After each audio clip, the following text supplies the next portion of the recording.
So that means every single company out there has worked out their own age verification solution, which means there are third-party companies who are now taking our biometric data, they're taking our face photos, they're taking our passport, and we don't necessarily know if those third-party vendors are going to be able to hold them securely.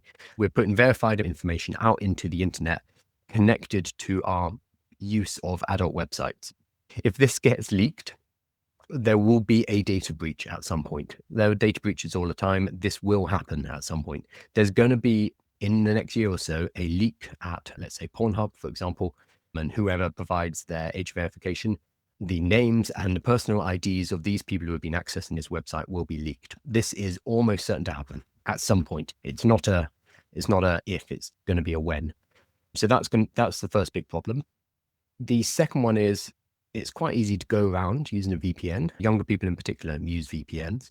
What we have seen in the UK is a massive surge in VPN usage, which I'm all for. I think it's a good way to stay online and stay protected. Using a VPN is great. But it does remind me of when I used to live in China, where I had to use a VPN all the time because the internet was so censored, so blocked, and you'd get throttled if you went to any Western sites. It feels a lot like that.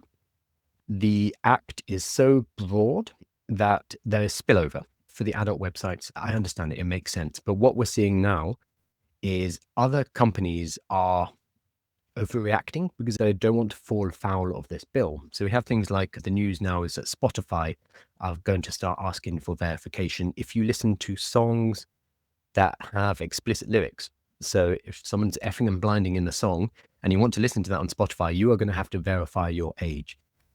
And it just becomes a slippery slope. Wikipedia was mentioned as potentially having to verify information to get access to Wikipedia because Wikipedia has content on it, because it has all the content, it has content on it that is adult. So it just becomes very onerous because we're going to have to continue to give our personal information to access these websites. The more times we give our personal information, our passport, our driver's license, our biometric information to third-party companies, the more likely it is there's going to be a breach at some point because it is not centralized.